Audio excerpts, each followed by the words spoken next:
nnyo omulabi wa Delta TV era tukubuuzaako nti wassoota nno kabeera kaseera kaffe akamawulire wano mu program golokoka tukole saawa ebeereemu yennyini nga tugakutuusaako ko ago gennyini g'osaanidde okulya. Amanya Tumba Sulaiman ndi ne munnange Joan Subi ge manya gange nange nkubuuzaako owasuzota mukwano ogamba ota ennaku z'omwezi ziri 13 omwezi tuli mu gwa 8. Okay, tugatandise bwe tuti omusujja gw'ensiri gwonoona ekibumba. Abasawo abegattira mu kibiina ki Uganda Medical Association basinzidde mulago mu lukuŋŋaana lw'abannamawulire ne bategeeza nga kati bwe bafuna abaana abalina omusujja gw'ensiri naye nga ebibumba byabwe byonoonese. Bano bagamba nti kivudde ku mbeera nti emibiri gy'abaana abo babeera tebafuna ku musujja nga bakyali bato. Musasi waffe katuwa ebisingawo. Mu Uganda abaana 14 bafa omusujja gw'ensiri buli lunaku wabula ng'okunoonyereza kulaga nti ebitundu bya bannayuganda 9 ku buli 10 bali mu matiga g'okufuna omusujja gw'ensiri nga mu mwaka 2017 abantu abaafa ekirwadde kino baali 1,404. Era okunoonyereza kukirambika nti buli bantu boolaba ababeera baweereddwa ekitanda mu ddwaliro ebitundu 2 ku 10 babeera balina omusujja gw'ensiri. Kati abasawo abeegetya mu kibiina ki Uganda Medical Association bagamba nti beeraliikirivu olw'abaana omusujja gw'ensiri okubayisa obubi okuviira ddala mu mwaka oguwedde mu Meeyi okutuuka kati. Dr. Shamim Namugerwa nga musawo akola ku ndwadde z'abaana agamba nti ensangi zino abaana bafuna omusujja gw'ensiri gubakosa nnyo naddala ekibumba ssaako n'obwongo. Ono ayongerako nti omuntu omusujja gw'ensiri okumuyisa obubi n'atuuka n'okwonooneka ekibumba omubiri gwe gubeera tegwafuna musujja gwa nsiri ng'akyali muto. Malaria ereeta complication mu parts nyingi, ensigo, obwongo, omusaayi gwennyini, ekibumba, ebyo byonna bisobola okubeera affected olwa malaria. Kati nga cerebral malaria, omwana wafuna cerebral malaria tulabye bangi bajja nga bali mu koma lwa malaria. Omuntu alina omusujja gw'ensiri abeera n'akabonero ak'okwokerera nga wano we basinzidde ne bakuutira abazadde obutamala gawa abaana baabwe eddagala nga bakizudde nti balina embeera eyo kubanga okwokerera kayinza okubeera akabonero k'endwadde endala. Omwana watandika okwokya tomuwa ddagala ly'olina waka kumuwa ku panado ne yeebaka. Omwana bw'aba atandise okwokya mugende mu ddwaliro eribaliraanye basobole okumukebera balabe ekireeta omusujja guno. Sigamba nti buli mwana ayokya guba musujja gwa nsiri naye ate Dr. Ekwal Obuku nga ye mukulembeze w'ekibiina ekigatta abasawo ki Uganda Medical Association ategeeza ng'okugaana ekitongole ky'ebyobulamu okulambula ewazimbibwa eddwaliro bwe kyali kimenya amateeka. Ono era ategeeza nga bwe bakuŋŋaanyiza emikono gy'abasawo 3 balabe nga gavumenti eyongera ensimbi mu malwaliro amalala agaliwo kati.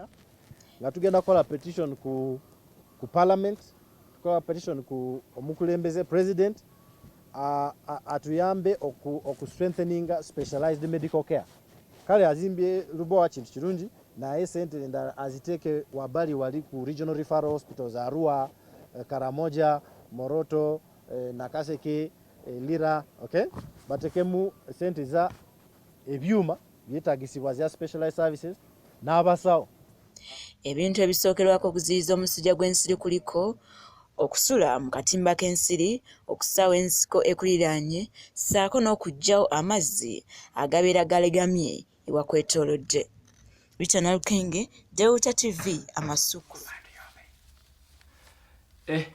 Kitegeeza tulina kulwala musujja oba tulwadde ku musujja omwana alina nino nga bitiisa n'okutiisa. Kale awo nga tuvuddewo. Yes, nga tweyongeddeyo bano bagamba tubawadde ensalesale ya wiiki emu. Abavubuka aba People Power Ekamocha batadde police ku nninga efulumye alipoota ku bannaabwe abazze nga battibwa obwemage ebitongole ebikuuma ddembe mu ngeri etategeerekeka. Bano bawadde poliisi nsalesale wa wiiki emu yokka ng'efulumiza alipoota era singa tekikolebwa bakutwala okwemulugunya kwabwe ewa speaker wa parliament. Mike Mutebi katuwa ebisingawo.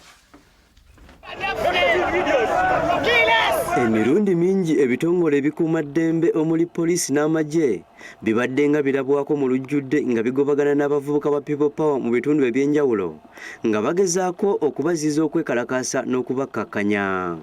Mu bunyoolagano ng'obwo abamu balugulamu obulamu nga mu bano mwe muli Yasin Kawuma ng'ono yakubibwa amasasi mu bitundu bya Arua, Hakimu Ssekamwa ng'ono yatomerwa mmotoka mu mbeera y'emu, n'omuyimbi Ziggy Wine ng'ono n'enfa ye n'okutuusa kati ekyatankanyibwa. Wano abavubuka ba People Power nga bayita mu kibiina kyabwe ki Youth Brigade basinzidde Kamwokya ku Dream Studio ne bakayukira poliisi efulumya alipoota ku bantu baabwe abazze nga bafa mu mbeera eyo. Twagala batuwa alipoota lwaki batta Yasin Kawuma nga omuntu ayambadde yunifoomu y'eggwanga Uganda yamukuba amasasi. Twagala batuwa alipoota lwaki batomera muganda waffe omuvubuka munnaffe yali wa myaka 21 gwe bayita Hakimu Ssekamwa. Twagala batuwa alipoota ku muvubuka munnaffe eyawambibwa ne bamala ne bamusuula emulago Ziggy Wine. Tugenda teekawo envumbo ku basirikale bonna abapoliisi ku bitongole byonna ebya poliisi era nga tubiragira okutuwa lipooti ya Kawuma, tubiragira okutuwa lipooti eya Ziggy Wine mangu nnyo ddala tetugenda kukkiriza. Bano bagamba nti singa wiiki gye bawadde poliisi eggwako nga tefulumiza alipoota eyo bakukunga abavubuka bonna okwetoola eggwanga lyonna boolekere ewa sipiika batwaleyo okwemulugunya kwabwe. Tisinga wiiki emu eggwako nga temutuwadde alipoota ku nsonga ezo ze zitukoonyeeko, leero nga ffe abavubuka nga leero lunaku lwaffe tugenda kukwata ekiwandiiko kyaffe tukitwala eri paalamenti mu mirembe era tujja kunga abavubuka mwenna okwetooloola eggwanga Uganda lyonna abayita mu mbeera gye tuyitamu. Wabula bano omwogezi wa poliisi Fred Enanga abaanukudde era n'abawagabuwa okussa okwemulugunya kwabwe mu buwandiike basobole okutwalira ewa ssenkulu wa poliisi Martin Okoth Ochola. Si yenkola ennuŋŋamu balina kukikola mu buwandiike mu butongole nga bawandiikira IGP nga balaga biki bye baagala poliisi ng'ekitongole eyanukule, naye si bya kuyitira mu nkuubo nti twagala kino na kino na kino. Mu ngeri ey'enjawulo bano era bennyamivu olwa gavumenti ya kuno obutafa ku bavubuka nga bali mu buyinza bekkusa bokka na bokka olwo bba abavubuka ne basigala nga bayagga. Bano kati basazeewo ku lunaku olw'abavubuka olwaleero obuteetaba ku mikolo gy'eggwanga wabula ne bakungubagira e Kamwokya olw'ebyo ebitagenda bulungi mu ggwanga. Fenno olunaku si lwa kujaganya kubanga tewali kitujaganyisa wabula lunaku lwa kukungubaga kubanga bo batubulakamiringa n'ateekamu abavubuka mu gavumenti mwebali Evelyn Anite minisita muvubuka wa myaka 20 tanawaza na myaka ameka naye bw'obuuza minisita oba ayina authorities so okuyamba abavubuka nga tatambulidde ku ntoli za Museveni bakola Museveni byakola ki. Wabula yo gavumenti ng'eyita mu minisita w'abavubuka Nakiwala Kiyingi gye buvuddeko yategeeza nti bye bakoledde abavubuka birabwako n'ow'ettulu kuba bawadde abavubuka ensimbi nnyingi okusobola okwekulaakulanya. Abaana emitwalo 20 n'omusobyo be beetaba mu program ya Youth Livelihood. Abaana bawerera ddala nga 8 be beetaba mu Green Jobs Program. Wetwogerera bino ng'omuwendo gw'Abannayuganda gulinnya buli lukya era nga kati bakunukkiriza mu bukaddaana kyokka nga ku bano ebitundu nga 7 by'abavubuka. Mike Mutebi, Dawuta TV Amasukkulumu. Kale poliisi ebagambye nti si ensaba gye basabye si entuufu balina kuwandiika kuteeka nsonga zaabwe mu buwandiike bazisindike ewa Inspector General of Police. Awo nga tuvuddewo tukyalinda butambi.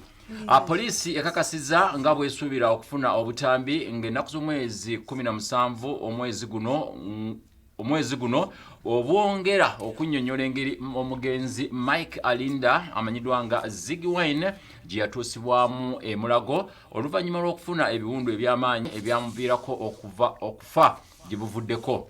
Bino bikakasiddwa omwogezi wa poliisi mu ggwanga Fred Enanga bw'abadde ayogerako eri bannamawulire ku kitebe kya poliisi e Naggulu. Musasi waffe yabaddeyo nnyo kaatuwe byatujjiddeyo.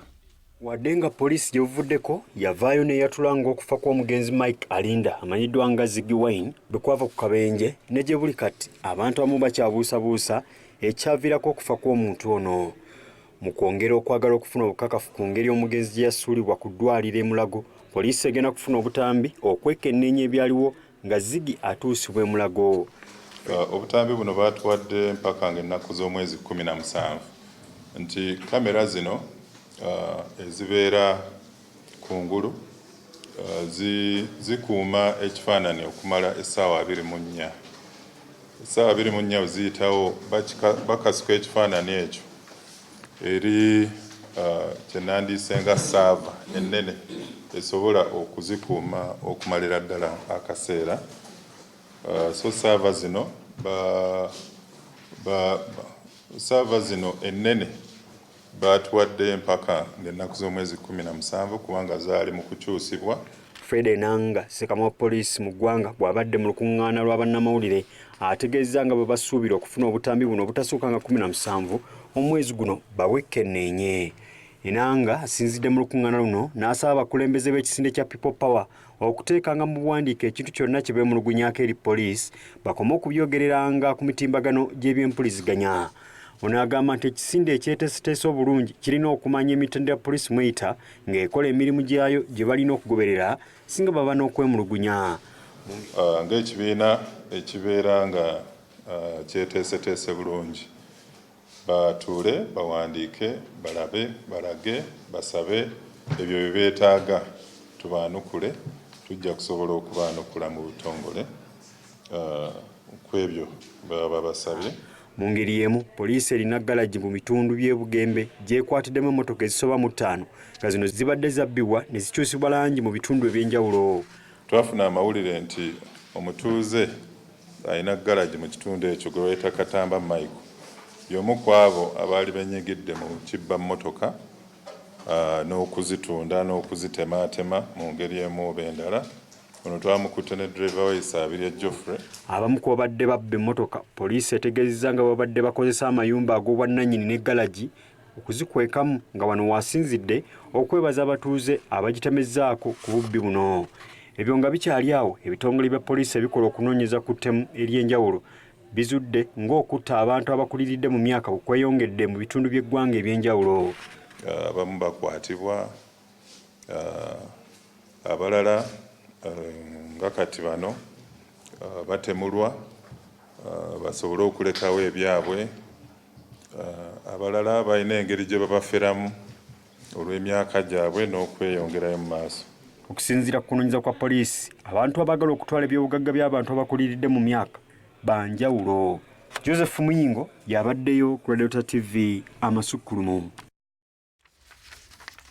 Tweyanzizza nnyo poliisi bwetyo eyazuddeko ku mmotoka tugamba endanyinza gubanga wabbibwako emmotoka poliisi egamba nti bazuddeko embali awo nga tuvuddewo. Yes, Mabirizi addukidde mu kooti. Awoloye naye Munnamateeka Male Mabirizi Kiwanuka addukidde mu kooti enkulu ewozesa emisango gy'engassi ng'awakanya ekifo ky'omulamuzi Simon Mugenyi byamukama ekyokukulira akakiiko k'ebyokulonda ate nga teyasooka kulekulira kifo kye kya bulamuzi ng'amateeka bwe galagira.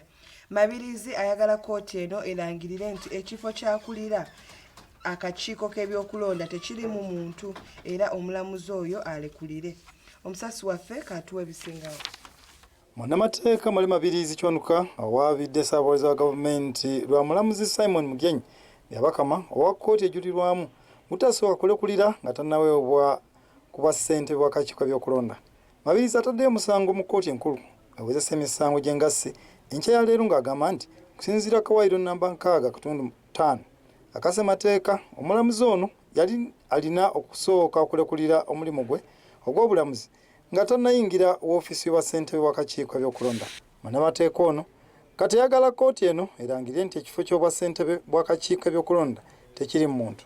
Omusango ogusooka gwakulangira ng'ekifo kya ssentebe w'akakiiko k'ebyokulonda mu ggwanga kikalu lwa nsonga akiri mu ssaawa eno Simon Byabakama yamenya amateeka byalema okulekulira omulimu gwe ng'omulamuzi wa kooti ejulirwamu ng'alondeddwa mu kifo ekyo. Ate nga ssemateeka akawaayiro 6/5 kagamba omuntu yenna bw'anaalondebwa mu kakiiko k'ebyokulonda ng'ali omuntu gwa gavumenti ajja kugulekulira. Kati Byabakama yagaana okugulekulira agenda mu maaso ng'asayininga bapulanga omulamuzi wa kooti ejulirwamu agenda mu maaso ne mu judiciary bamuteekako ng'omulamuzi ali ku assignment.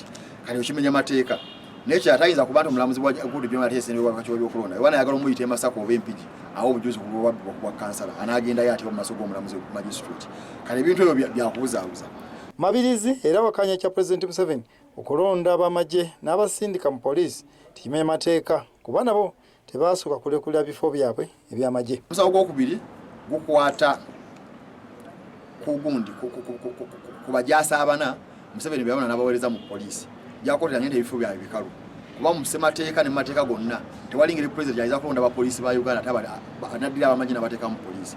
Abapoliisi bajja ne bajuza bapa ne bajja nga babakuza mpola Museveni asalinga busayirize kuba amayinja so sikuddira ko kuba jeri kubateeka wansi akirese poliisi ayicyankalanye ebere mu bamagye batukubenga emigo bajitu bakati abuli kati abali mutwe mamali kati abayongeramu ababalala. Munnamateeka era ayagala kooti ejjewejje ekuuma byalo erya LDU kuba okusinziira ku ssemateeka baliwo mu bukyamu. Then ekyaba LDU abo bawandiika bamenya mateeka ssemateeka akawairo 28 akatundu 4 kakirambika bulungi teri muntu yenna ajja kufuna jje nga teri mu constitution. Musemateeka tulinamu amajana oba ebitongole bikwate mundu bina UPDF, police ne prison. Kali Museveni alondayo kyayita LDU si kya UPDF si kya police si kya prison wabula alita jje kuuma byalo. Kali ononye ebagwa tebaliwo tebalina namba tebalina kikibakola bakozi fujjo kuba abantu migo kuyuza nanga muntu kola bikyebe kimanya ssemateeka. Omusawo gwokusatu gwendese wa Justice Katurebe nakoze yakola amateeka agafuga abalamuzi okuva mu misango ngagagamba nti omulamuzi bwalemera musango omugambi okuva muteri kujulira alina okuwulira mpaka kati ekyo mwama nti kimenya amateeka kuba omulamuzi wemani kakasa nti yalidde enguzi nemugava musango nakulemera okuba yalidde enguzi mba nina okujulira mu kooti esingako. Omulamuzi Bakama yalondebwa okubeera omulamuzi wa kooti ejulirwamu nga 11 omwezi ogw'ekkumi omwaka 2015. Ono omwezi ogw'ekkumi omwaka 2016 yalondebwa kuba ssentebe w'akakiiko by'okulonda nga yaddira mu bigere yinginiya Badu Kigondo. Kati omusango gwakuulirwa essaawa yonna. Egwe lino Sakiddo Anet Nakayibale ku lw'Amasukulumu. Yemale Mabirizi ye bwatyo watambule yagamba nze kamba liteeno oba abala bayita erinze kampite eno okuba nti ebiseera ebimu agenda n'asukka okay. Eyo nga tuvuddeyo okuzza olunaku lw'abavubuka. Uganda yegasse ku nsi yonna okuzza olunaku lw'abavubuka ng'emikolo emikulu gyabadde Kawuma mu kibuga Jinja. Abavubuka basinzidde eno ne basaba gavumenti okuteekawo amateeka ku kampuni ezitwala abantu ebweru n'okwongera okulondola bannaabwe abatulugunyizibwa ku kyeyo ebweru w'eggwanga. Musasi waffe yabaddeyo nnyo ejjinja kabituwe.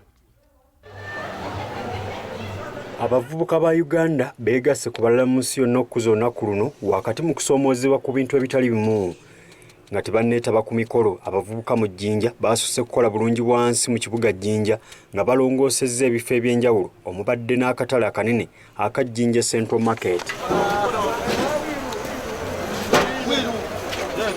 Ayub Iguru ssentebe w'abavubuka mu Jjinja annyonnyodde lwaki bakedde kukola bulungi wansi. Ekyokulowooza nti omuvubuka yeekalakaasa bwekalakaasa omuvubuka tayagala kukola tasobola kukolagana na community ekyo ekintu tekiriiwo. Ffe essaawa eno tugamba nti omuvubuka omulungi omuvubuka asobola okulabika nti wakolera wayonjo omuvubuka wakolera nti asobola okubeera kubanga a healthy mind is a rich mind. Oluvannyuma nga beegattiddwako abakungu okuva wano n'ebweru w'eggwanga bakuŋŋaanidde ku kisabo ky'essomero lya St. Gonzaga Gonza e Kagoma mu Jjinja ewabadde emikolo gy'eggwanga.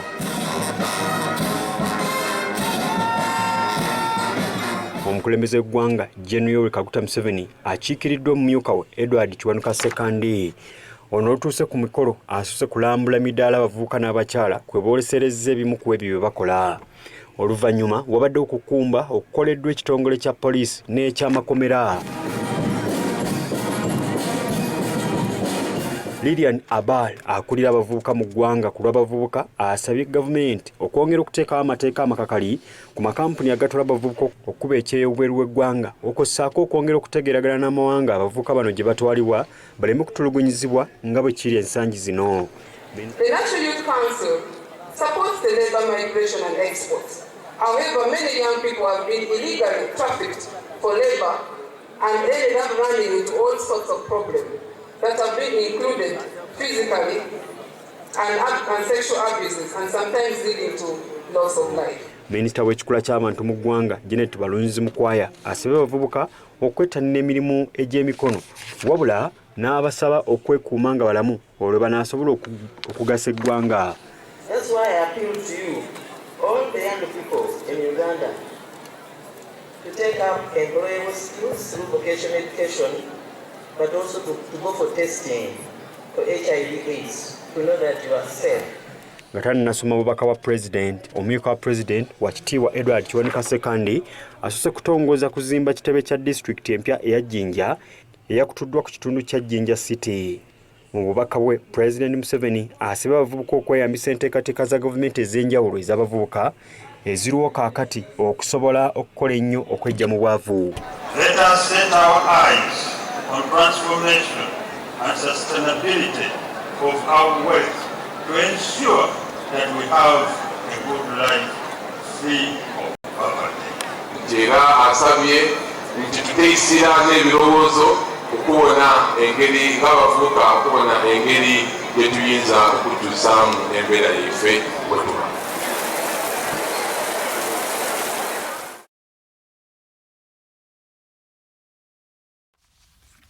Bafunye ku mikisa gy'enkuba buli tondo lijja n'omukisa gwalyo neera nze ndowooza buli yafunyeeko ko tetugenda kusukka wano olunaku olwaleero gabadde mawulire amasu wano mu programu goloka tukole tukomawo n'akanyomero kaffe bw'obeera gwe oyinza kola otya katukomewo.